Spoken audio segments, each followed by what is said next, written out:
Welcome to Work Cookie by Seabach. I am Emmy Barresi, and I'll be your host for this month. Unfortunately, we will not have Tom, at least today, and potentially for a few of the other episodes in February. And so I will do my best to be the facilitator and one who brings forth these discussion points. But really excited to bring the topic of ethics in the workplace forth to the table this month.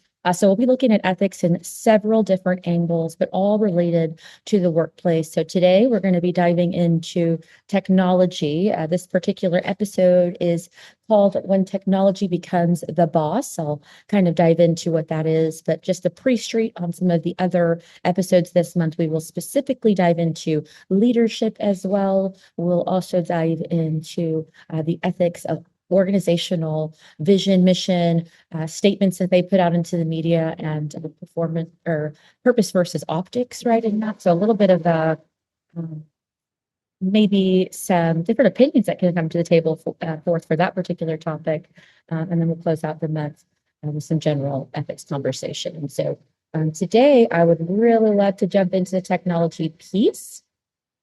And I apologize if there's some background noise. I'm in a coffee shop and last minute change myself.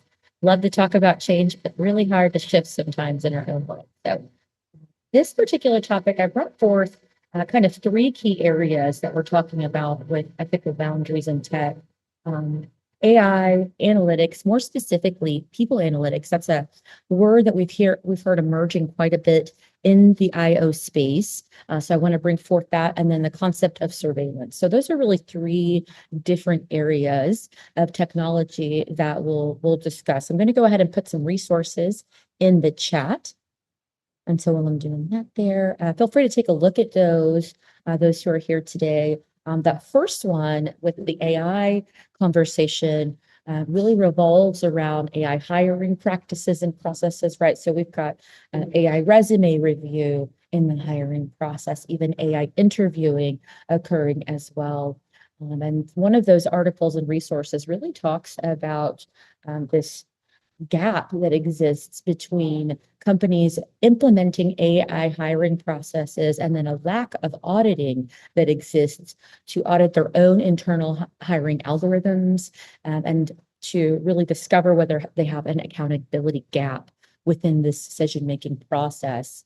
Just today, I saw an advertisement for a company called C3 AI, and their advertisement said that they are automating complex decision-making with their AI tool. And so when I think about hiring or other organizational decision-making processes that are being left to a tool to make the final say or decision, right? What are the ethics in that process, and how is there a human accountability factor embedded within there, or is there, right? So that's kind of area one, hiring, AI, and even AI decision-making within organizational processes and workflows.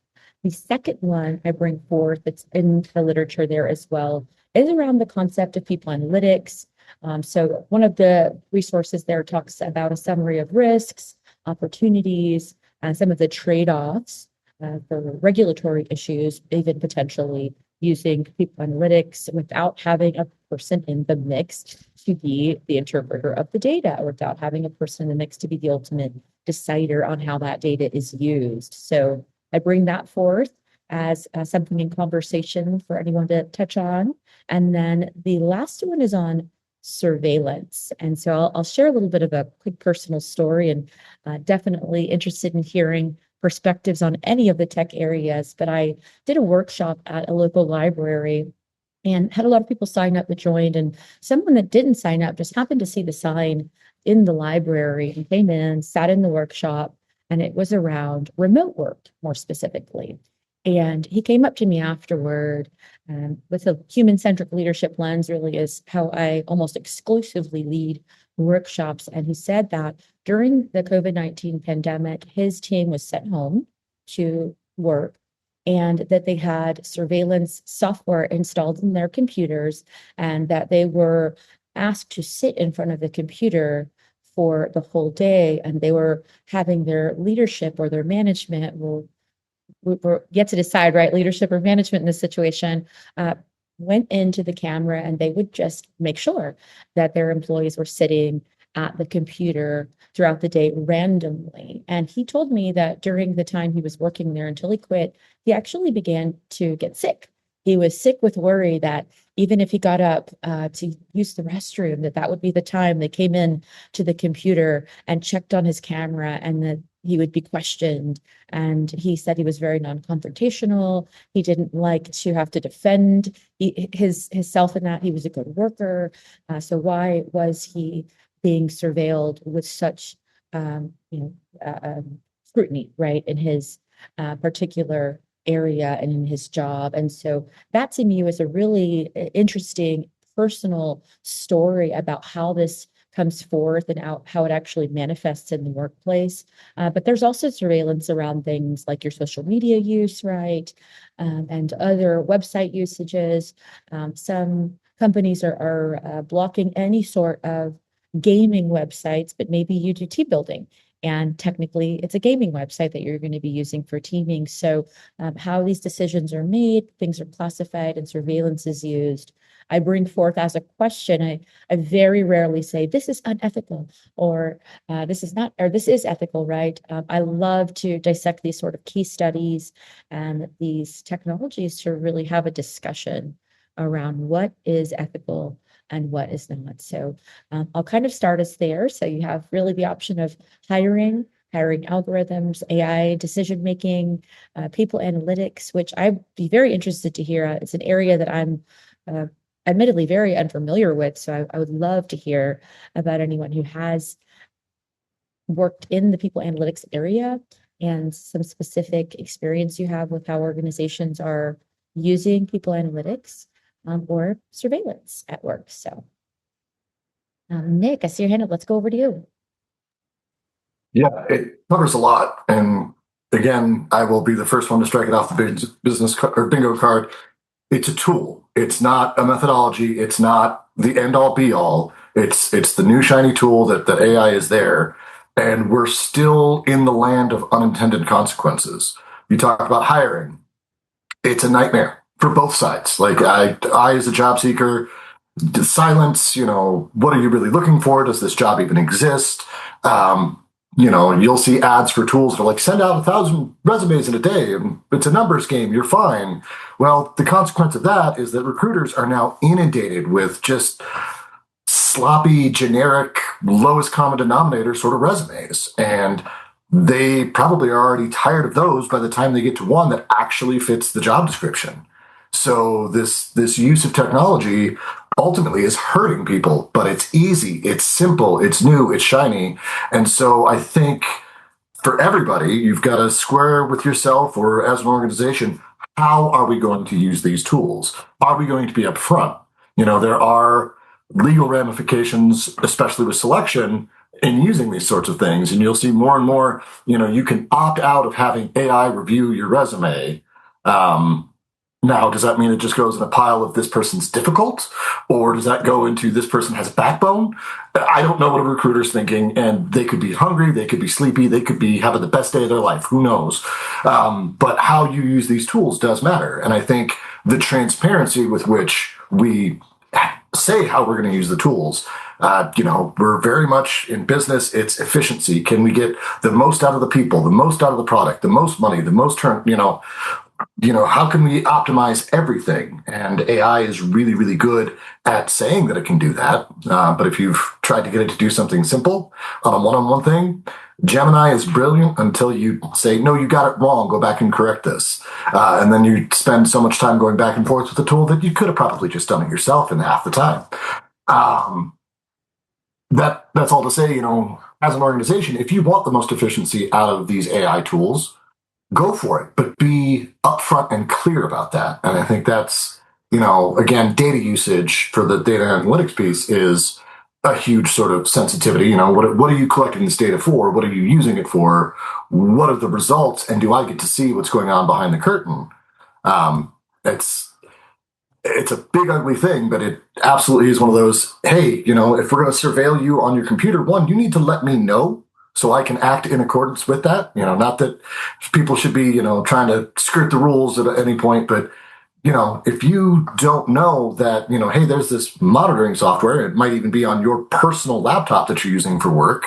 Well, what about what I do outside of work hours? That's it's none of your business. I've done my part for the business and you're still keeping tabs on me. And, the slippery slope is, well, we did it once and it worked. It was okay. Well, now we're just going to go to it because it's easier. But you look at, what are you measuring? Are you measuring time in front of the screen, or are you measuring calls made to customers? Are you measuring a butt in a seat? Management by presence or management by what's being done? And I think that part of all of these larger ethical conversations, people have to stop and think, who do we want to be? How do we want to do things? And what are the consequences of those codes of conduct? Yeah, thank you for that. I especially really like your call out there as far as the measurement, right?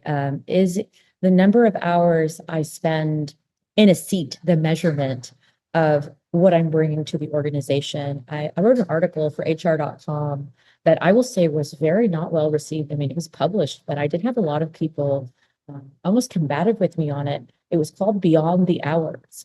In the hours game, the robot wins, right? Like the robot will sit in a seat 24/7 without complaint. And so thinking about what you're measuring your employees on beyond the number of hours they're working, and obviously for jobs that require 24-hour coverage, like nursing or policing, or these jobs that really are around the clock, even hotels, right, are around the clock, like that requires hours of an employee. But for roles that are not hours requirement, they're right for hours. How do we measure productivity for those employees, especially if they're remote? So I love that you brought that forth, because we really do have to think about how we're measuring outcomes for employees, even beyond the number of hours they're sitting in a seat, which does create complexity for people who think they just own your time even outside of work, right?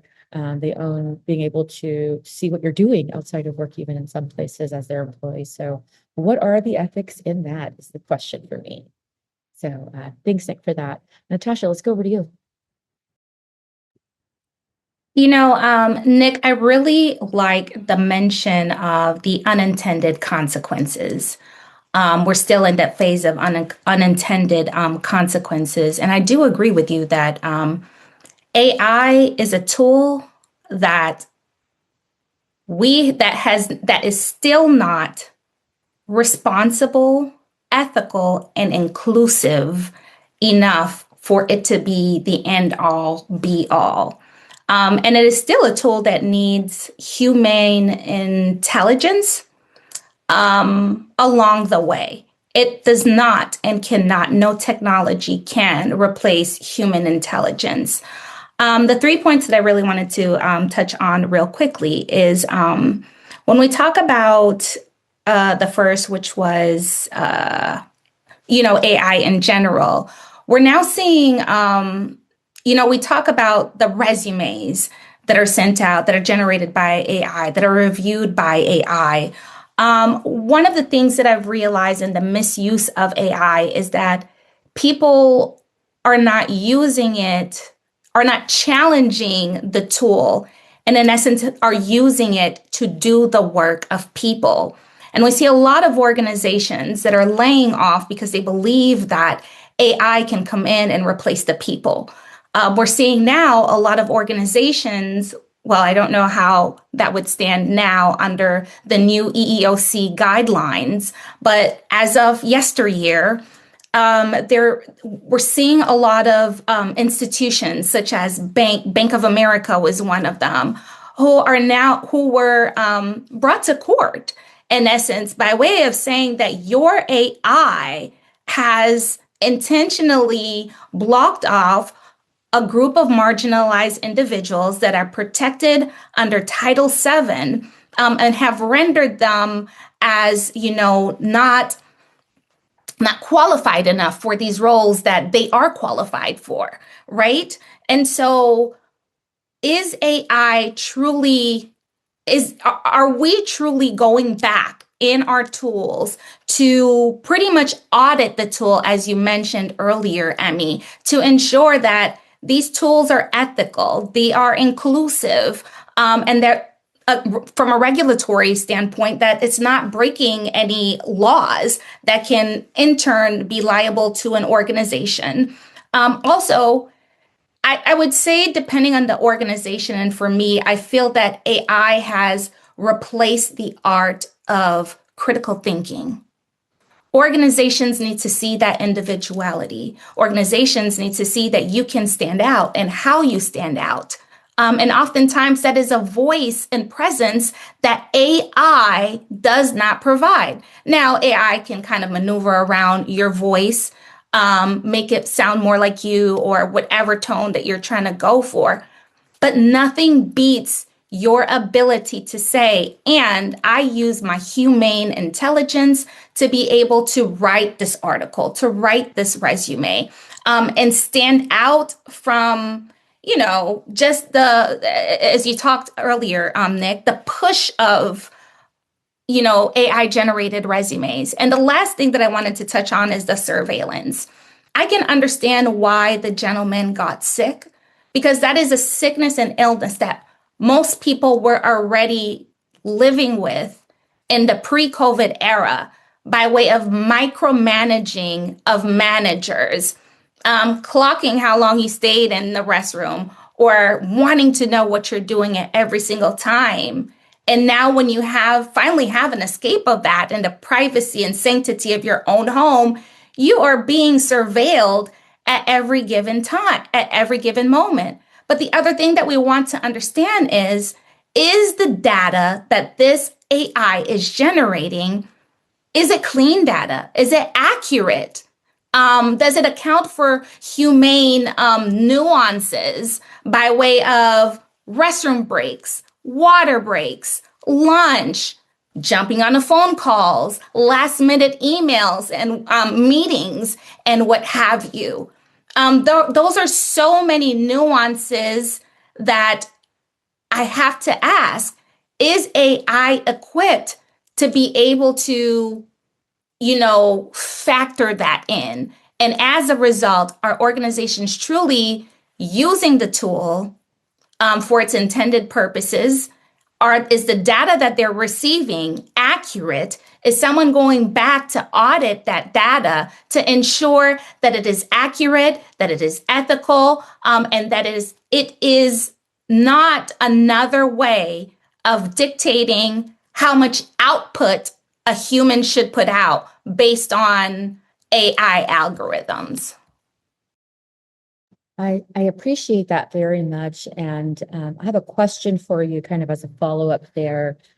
How do employees, leaders, IO psychologists really begin to articulate the value of the human in the workplace where we are seeing these sort of things implemented across the board, industry agnostic, right? It doesn't really matter who you're working for, what company, what type of company.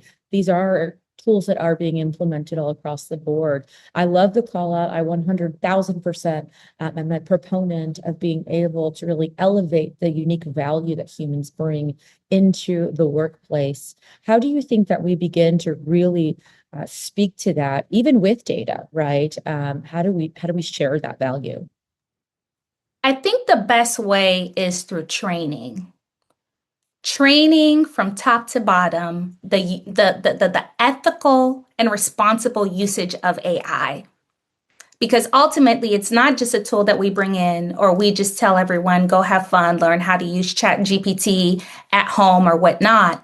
But it is a matter of saying, we hired you because of how you think, how you work, because of your forecasting, and paired with the proper training in AI, being able to utilize that tool to amplify, to be an add-on, to be an added resource, to be should I say, a deep hole of curiosity that allows you to explore and fine-tune the you in terms of the work that you bring, the critical thinking that you bring.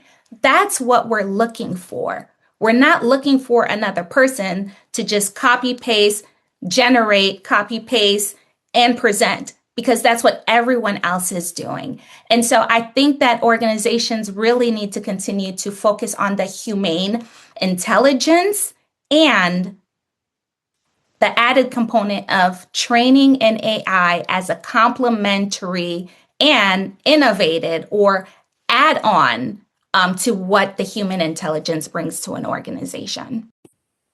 I love that. And I think you're also speaking to the fact and what you said earlier that data in and of itself doesn't tell the story, right? It doesn't tell a story. I did an interview years ago and they gave me some charts and they asked me, what's the story that this data tells, right? And so data on its own independently on an employee, on how long they've sat in a seat, doesn't tell you the story of their productivity, their output. There are words that must come with that as well to really paint the picture of what that employee is bringing to the table for your organization. So thank you for that, Natasha. Paul, let's go over to you. All right. I want to build a little bit on Nick's earlier point about we need to think through what we're using the AI for. So where the ethics comes in is where AI, let's take selection, where you're using AI in a way that that is unfair. Because if you think about the traditional way of doing selection, we define job requirements. We then come up with assessments to assess those job requirements, and we make decisions to hire or not hire people. If someone challenges us, we can point to exactly why they didn't get the job. So you didn't get the job because there are these three critical skills required for this job, and you only had one of them. And the person we hired had all three. With an AI, generally the way it's working, if you're having the AI make the decision, you feed AI profiles of successful people in that particular job. So if you're hiring firefighters, you feed it the profiles of a whole bunch of firefighters. Now, most of them are men. So what the AI very well might learn is that firefighters are men, and so they screen out all the women. The rational approach, we might say that we require a certain strength. There's a strength requirement. You have to take a strength test. If you're a woman and you pass the strength test, we hire you. If you're a man and you fail it, we don't hire you. So even though there could be adverse impact, if you can show that it's necessary to have that level of strength, then it's reasonable to use the test. But the AI doesn't know that. The AI just learns on what you feed it. So if you've used AI for any length of time, you know that it can't work without human supervision because you can't trust what it tells you. There are some things it does very well, and some things it doesn't do well at all. It gives a lot of hallucinations. So if you were to automate an interview, the AI can do an interview really well. It can ask the questions. You can have an avatar interact with you, and it can do that well. If you ask it to synthesize the data, basically, there are some things it may be able to do well if you train it well, like it could pull out themes of what the person talked about. But if you're going the next step and asking the AI to tell you which are the best candidates who I should hire, that's a really iffy thing because the way it's trained, we don't know what it's based on. If someone challenges it, all we can say is that this was the AI's decision. We don't know what the decision is. A human may be able to articulate it, but an AI can't. So the ethics is really in how it's used. It's as Nick said, it's just a tool. So we have to think through exactly how we use it for what it's useful for, and don't use it for what it's not very, very good at. You don't want a selection system where a large proportion of the decisions are basically hallucinations, where the AI just made up stuff. As for the surveillance, I don't know. I mean, I imagine it's legal if you're on the clock and you're working at home. I suppose it's legal for the employer to have the camera on. It's legal, probably. I don't know that it's unethical, but it's certainly stupid. We know, we've known for decades that micromanagement, too close supervision drives people crazy, and it's going to hurt the performance of your employees. You're going to have a retention problem. It's just not a good thing to do. There are other ways that you could deal with, hold people accountable for output. So if someone is doing customer service calls hold them accountable for the fact that they're making calls, that they're not, they're getting good feedback. If the customer rates the call, they're getting good feedback. You don't have to watch them through a camera or have an AI watch them. I definitely appreciate that. Really kind of tying back to principles we've already known, right, about micromanagement. I think that is agnostic of the technology you're using to do it, right? Depending whether it is phone or email, even that's monitored, or AI or surveillance through a camera. And you mentioned something that made me think of what I would call AI wars. AI interviewing processes where you have the agent there, but then also now the candidates have gotten wise and they're using AI on their end as well. So you've got AI agent versus AI agent in this mixture of the AI wars for an interview. It's just quite an interesting time, and something that I am a huge advocate for, generally speaking, is a reduction of what I call agentic shift. So shifting the responsibility and accountability away from the AI agent or the technology agent, and retaining that human accountability kind of across the board, right? Whether it's hiring decisions or any other decision-making process within the organization. It's very easy. And I've even probably said something along the lines of, oh, my stupid machine won't reboot or whatever, like shifting all accountability away from anything human onto a machine. I saw video of Shaquille O'Neal. I think he tripped over a mic or something, and he was blaming the mic and not his own balance or not his own missing the thing in his way, right? It's so easy for us to just pass on the blame to something inanimate. But likewise, in the decision-making process, then are we ready? Are we to say we're not responsible for hiring decisions? Are we ready to say we're not responsible for decision-making, period, in organizations? And I hope the answer forever will be no, that we will we want to be accountable and responsible for any of the decision-making within the organization, ultimately. Thank you, Paul, for that. Nick, let's go over to you. Yeah, it's, to some degree, it's a race to the bottom. If you're using these large language models, it's always backwards looking. It's always what's come before. It's not necessarily going to be the great innovator because it's using old information. It might allow people to identify new patterns or patterns that weren't seen before. But if we're trying to make hiring more fair and acknowledge that there are groups that have been pushed aside because people are not always rational animals, okay, well, the data that we're playing from is that those groups were being pushed aside, and it's going to, without any sort of energy put into the system, it's going to keep doing that. And so if we just outsource our decision making, we're going to keep making bad decisions.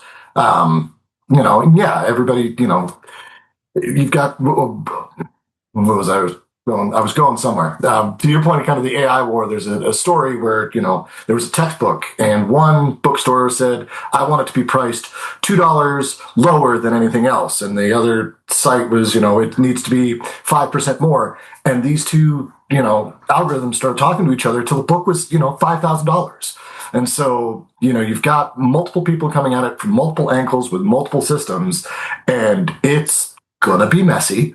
There's not necessarily a standard. There's so much that we can't see inside because it's proprietary, because there's a potential to make lots of money. Um, and so, it's interesting, what a time to be alive. Like, we're all dealing with this transition.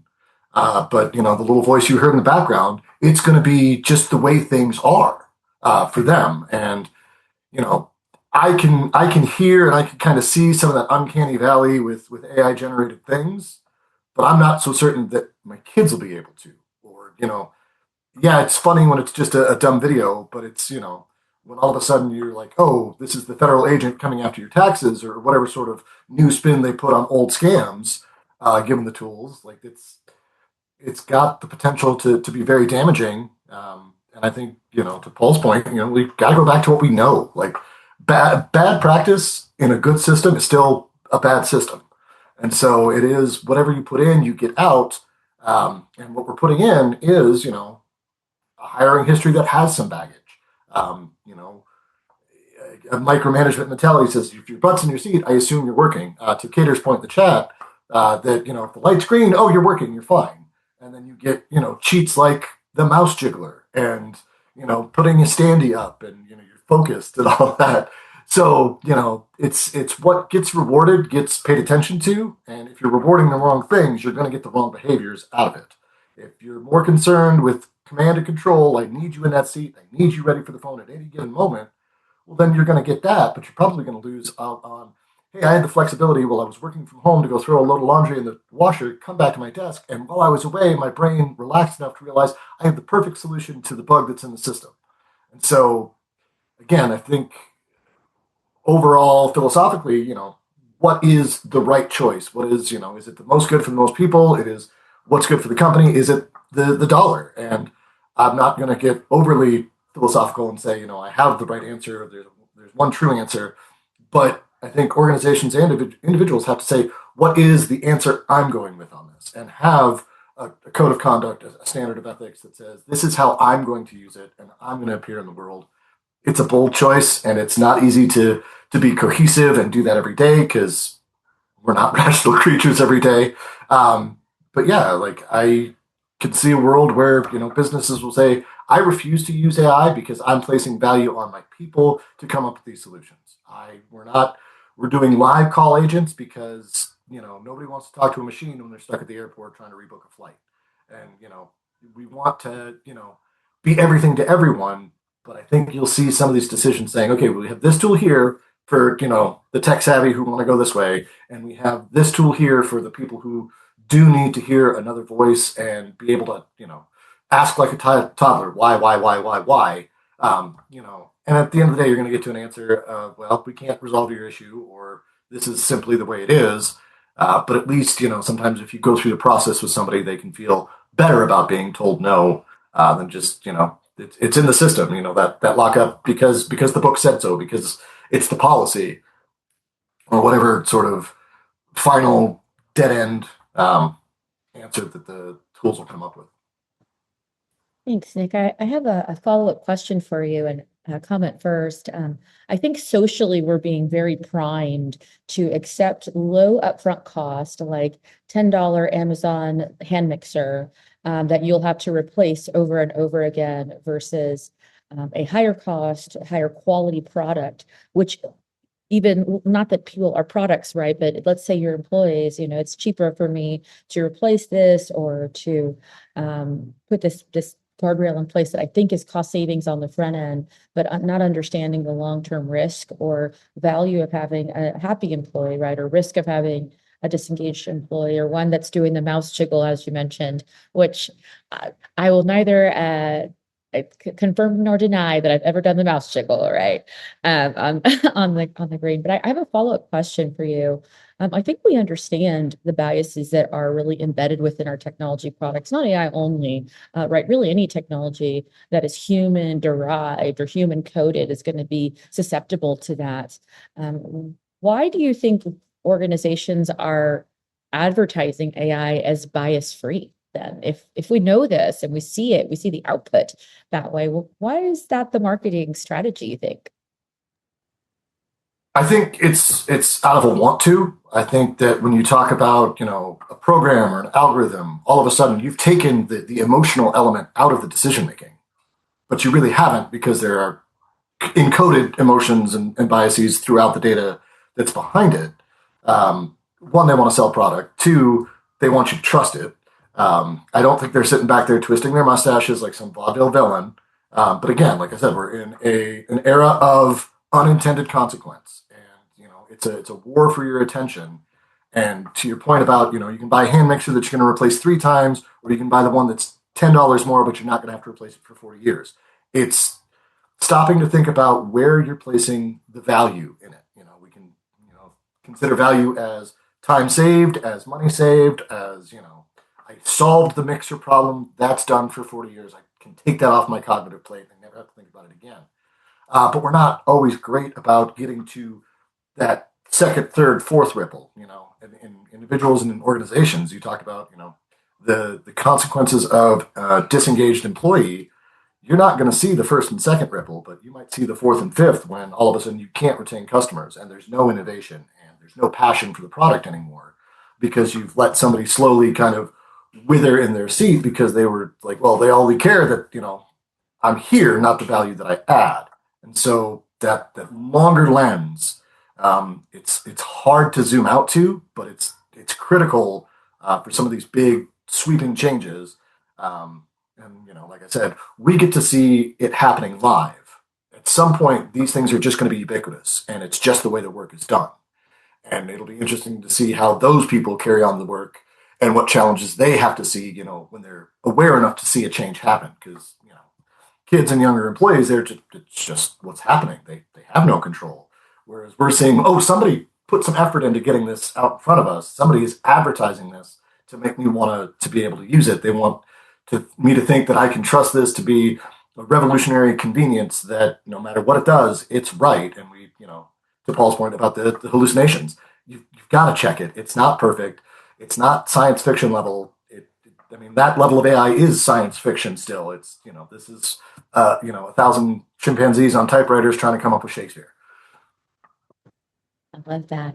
And ripple effects mapping, it's a practical tool. Look into it, those who are listening or those here, on how to actually map that. Thanks for that, Nick. Natasha, let's go over to you. All right, thanks.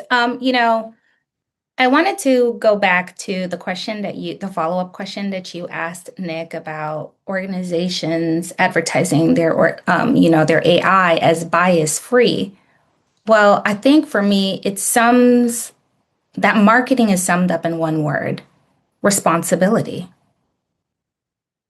Or even accountability. They're not taking responsibility. It's a way of avoiding responsibility and accountability, because it is not a bias-free tool. And it's been proven time and time again. And more specifically, I think now I would like to put my HR hat on.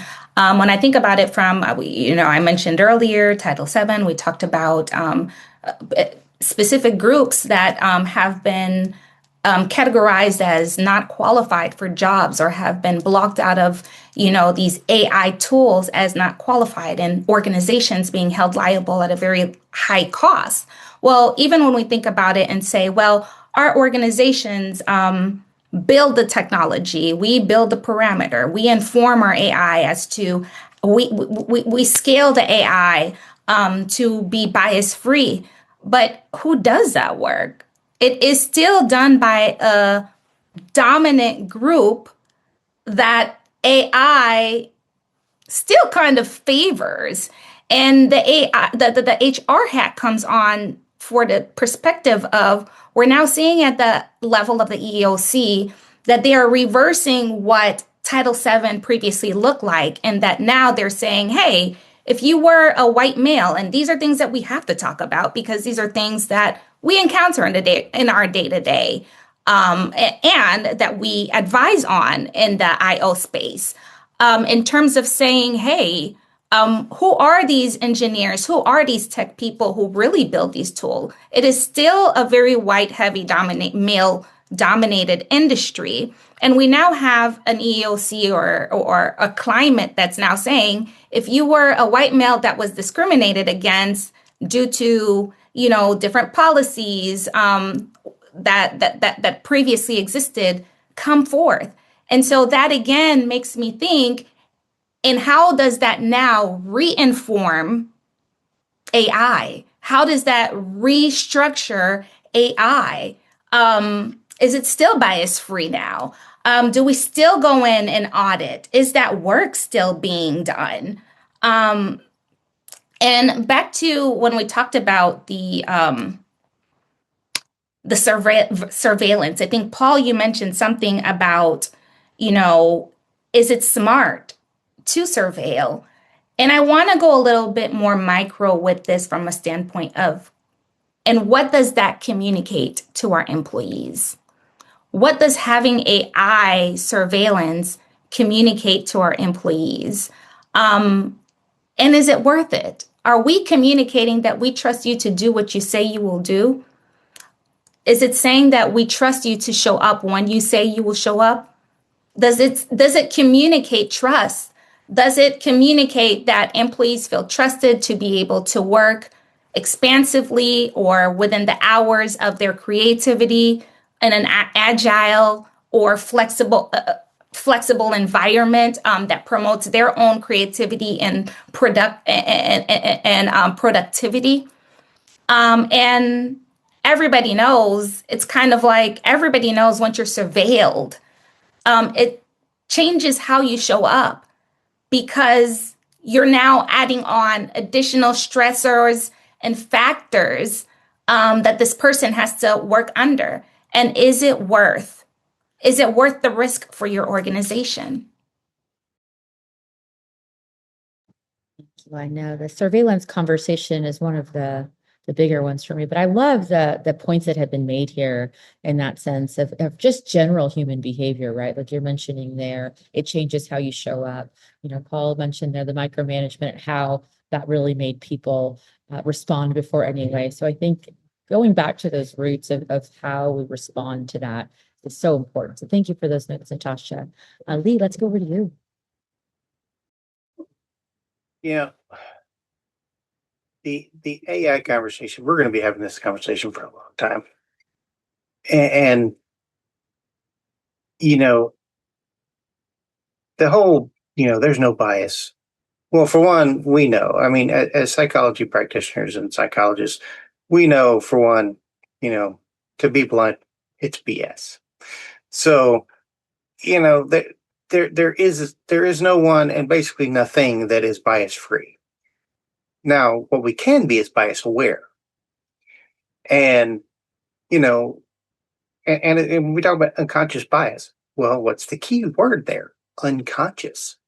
So that's why we have to check each other. We have to be open and honest. We have to have those conversations. And and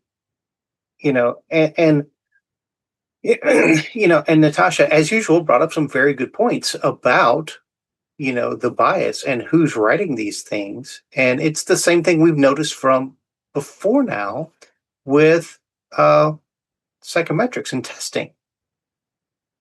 Who writes the test? Well, the person who writes the test, there's going to be some bias in there based on your selection criteria and your sample selection. And so we've discovered over time that there are those things. Even if you go in with the absolute purest of intentions to make this as fair as possible, we find out that there's this other population that doesn't do as well here because of this thing, whatever that thing is. Maybe it's social economic. Maybe it's they're disadvantaged. Maybe it's language. Maybe they have a different dialect of, anybody who speaks English can do this. Well, I mean, we know there are dialects of English. Even in the United States, we use different words in different areas. And so, AI is the same. I mean, heck, just drive a vehicle that has the voice thing. And some of us who are from certain regions have trouble when you first get in there until it gets trained and having it understand what the heck you're saying. If you got a little bit of an accent, God forbid you got a twang of some sort, and the computer's got you calling China because it doesn't understand you.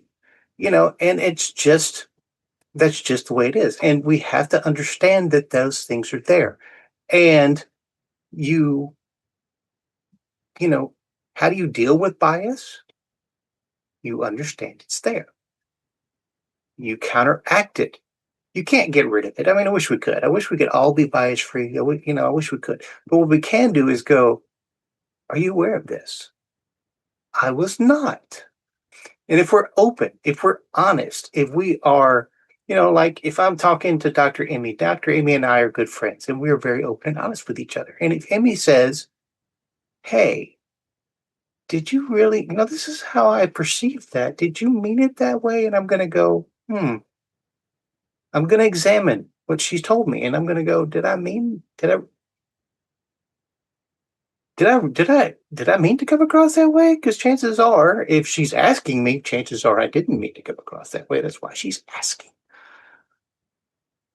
And for those of you who are listening, she just she's razzing on me in the chat, and sometimes I probably did because I'm messing with her. But anyway, it's the same with AI. When you're going to AI, now, as you go through, you have things like ChatGPT and whatever that they're global, so they're huge. And so these data sets are getting trained by everything that's going in there, which means whatever I put in there, whatever Nick puts in there, whatever Rich puts in there, whatever Dr. Emmy puts in there, whatever Natasha, all of this goulash that we're creating is training this data set. Are there going to be biases? You think? Which, if you go into ChatGPT right now and you put something in, at the very bottom, it's going to say, ChatGPT makes mistakes. Please check the results. And we have to remember that.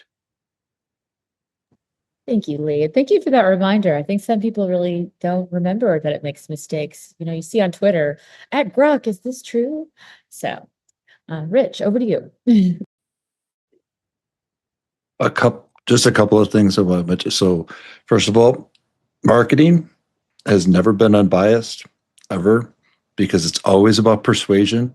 It's always about anchoring into some point of view to get somebody to be persuaded to do something. And it's anchored by scarcity. It's anchored by social proof. It's anchored by a number of different things that are out there, particularly also because, you know, the organization exists for one reason, the customer, and the customer buys on feelings more than rational thought, right? So that said, you know, that's not to say we could not and should not be ethical in our bias, but or in our marketing, right? But just to frame that, like, yeah, marketing is always trying to persuade somebody to do X thing, and so it's almost inherent that there's, you know, issues there. And then with regard to how AI is, so let's talk a little bit about the ethics and how AI is learning, right? So SEMrush, which is it's a tool out there for search engine optimization. And so it gathers information about artificial intelligence optimization now, right? So how websites get indexed into LLMs to be able to produce results. So it's getting that kind of information because there's a digital footprint for all of that. And the top sources of information that's feeding specifically ChatGPT, which, by the way, is running Copilot, and it's informing, you know, a whole bunch of other agents that are out there. The number one by far is Reddit.com. Chew on that for a while, folks. That's, you want unbiased. Reddit is number one. LinkedIn is number two. Wikipedia is number three for all of you IOs who were told don't cite Wikipedia. You know, and because of, you know, arguably it's not a valid and reliable source for you. Medium, YouTube, Google, NIH.gov. So the Health Institute is there, but that is less than it's about 3% of the facts that it gathers comes from that source. And then Forbes.com, Amazon, and on it goes. So is there bias that we have to overcome? You betcha, it's there. But from a standpoint of ethics, one of my colleagues, Bruce Weinstein, who I think I brought up before in other conversations, Dr. Bruce Weinstein came from the medical field, and I don't think he's a PhD doctor, though he's not an MD. But he's written a book, specifically that book. I'll put it all in the chat here. The 5 principles for untangling it's ethical intelligence, 5 principles for untangling your toughest problems at work and beyond. And, you know, IO psychologists are bound by I should say IO scholars practitioners are bound by an ethical code, and there are ethics codes in a variety of other areas in consulting and other fields. But we in psychology are bound by beneficence and non-maleficence, provide benefit, do no harm, fidelity and responsibility, integrity, justice, and respect for people's rights and dignity. And he brings up a pretty good corollary to that. Do no harm, make things better, respect others, be fair, and care. And those are pretty easily digestible. And he actually has a Udemy course that I've taken that's pretty good. I put it in the chat too, on digging into those. Specifically, it's Chat GPT and AI ethics. So taking that frame and putting it into that framework. Yeah, there you go. Or that technology, I should say. Awesome. No, thank you. And I appreciate the call out on some materials where we've really kind of in literature started to document tangible, practical ways to understand the ethics around it. So thank you for that, Rich. Appreciate it. Nick, over to you. Yeah, I think one of the challenges is we're all susceptible to marketing because it works. We know the science of persuasion. You can know all the tricks about persuasion, about bias, and one day you're going to wake up and it's still going to get you and you go, I should have known better. They caught me on a bad day. And I think one of the things that, when you say these are bias-free models, it works because we want to take some of that emotion. We want to offload, outsource, sorts of things like that to these AI systems and feel like, okay, well, they're taking care of that, so I don't have to think about it. But the bias, it is there. And the bias I think we have towards technology, because it's becoming more natural in speaking, it feels more human, but it's not. It's not. It does not have your best interest at heart. It's just trying to find the thing that will satisfy its coding. Like, did I get the right answer for the person? Cool. Is it the best answer? Is it the most nuanced? Does it handle contradiction? It doesn't care because it doesn't have feelings. That's the hardest part because it is sounding so more and more human that it is easy to put your baggage and personify these things. And so I think that's where you're going to see more disclaimers and this is AI. Like, you're going to have to spell it out. It's going to be the fine print at the bottom of every legal ad you've ever seen where the Micro Machines guy has to read it. Because there are consequences to some of the decisions that we're putting off on some of these systems. But we're giving away our own agency, I think, in some capacity. And so to stop and think and review the tool and see what it's doing, again, not the easiest sort of thing, but that trust but verify mentality has to absolutely be there because you could be 20 steps down the road and go, how did I get here? And then, realize that it was a decision or, some offhanded question you put and never deleted out of the history for, GPT or Gemini that is informing so much that was all of that. So, clear the cache, reset every once in a while, make sure it's running in the way that it was intended because we're all trying to break the thing. And there are examples of putting two AIs up against each other and then they're speaking gibberish or, the sad reality, we've seen the cases of people going to GPT to say, hey, what's wrong with me emotionally? And getting to a point where it's out of its depth. Yes, it can answer the first 4 or 5 questions fairly reliably. The 50th and 60th, now it's guessing just like you and I, because it's just trying to find those connections that will make sense to the person on the other side of the screen. Oh, let's go to you.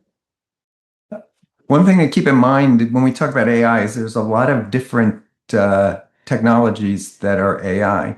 So, for example, machine learning is AI. Machine learning is not large language models. It's something different. And so with selection, a lot of times people are using machine learning. So, probably you learned in grad school that, you figure out the KSAOs of the job, you figure out KSAOs of the person, you assess the KSAOs in the person, you can run it through a regression equation. You know exactly how much each predictor is weighted. With a large language model, it's more like prototype matching. So you have the prototype of the good performer, and then the machine learns to match the prototype. But you don't know how it did the matching. You don't know what the characteristics are, which is the danger of it, and where you can get into ethical problems where you wind up with biases in the selection process. So it's not that it's not potentially useful, it's just that it needs to be looked at carefully with human supervision. So you're sure that what it's prototyping on makes sense, and you may have to go back and retrain it if you find, look for biases. If it's got biases, you might have to go back and retrain it, or do something else to get around the bias, so that the AI, you say decision recommendation is one piece of information, but it's used among a lot of other pieces of information. And I think that's more than even human in the loop, which is the term you're hearing these days. That's human at the accountability helm at the end of the day to really be able to assess that. So thank you for that. Natasha, let's go over to you. Thanks again. I think I really want to close out touching on the point again of responsible, ethical, and inclusive AI, the reminder there and the training that organizations, it's not just about getting the tool, but it's also investing in the training of those who are using the tool. And I think it was Nick who was speaking earlier, either Nick or Rich, but someone mentioned, how people use AI. And it made me think about an article that I recently, or news coverage that I recently followed, of people who used ChatGPT or AI for mental health counseling or therapy, were reported to have a higher level of depression and anxiety than people who went the traditional route. Is there a correlation there, right? And that is kind of what the study was trying to hint towards, but not necessarily say, or the coverage that I've read, it was hinting towards it, but not necessarily saying it. And I think that it just goes back to the point that Paul made about what are we using AI for? And are we using it for its intended purposes? And then the reminder that how often do our people go back in, audit, retrain AI? And to a point where I've even read another article where it talked about AI will reach a point where it outsmarts human beings. Where there was, I think, another article that I read where AI pretty much was able to lock an organization outside of its own system. And so how are we using AI? What are we using it for? To what extent? And lastly, are the users of the tool responsible, trained, and informed?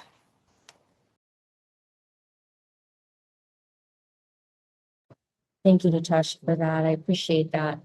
Another hour has just flown by here. I really appreciate this conversation. I think it's been a lot of different perspectives. I mean, I brought forth lots of different categories of technology, not just necessarily AI, but we talked about surveillance as well, and some of the use of data.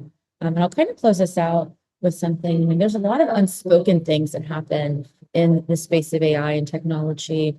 And I saw an article this morning from The Guardian that was actually talking about India's female workers that have to watch abusive content to train and flag for AI, and the emotional impact that happens to the women who who otherwise would not have access to some of these jobs and these payments. So they're kind of being told, be grateful for what you're doing and with the payments you're receiving. But there is a deep emotional impact to their role, what we're calling ghost workers in that space, right? To train AI on the background that's then being used in these ways for decision making and as the underlying technology behind some of our hiring processes and all of that. So the ethical impacts run deep is really the call out there. There are many facets to this conversation that we could continue to touch on when it comes to worker safety as well, and just really the systemic impacts, those ripple effect impacts. So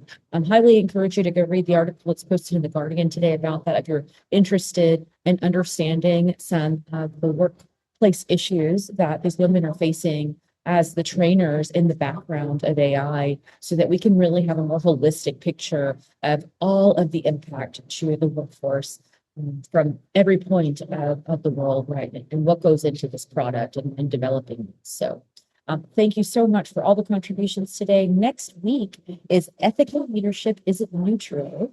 So we will hone in specifically on the role of the leader in building ethical workplaces and building not necessarily just technology, right? I'm sure that'll come up in the conversation, but more generally, the workplace. And what does it mean to be an ethical leader in the workplace where we're seeing layoffs, where we're seeing a shift in market right now in different areas, right? What does it mean to be ethical there?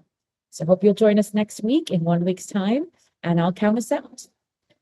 3, 2, and 1.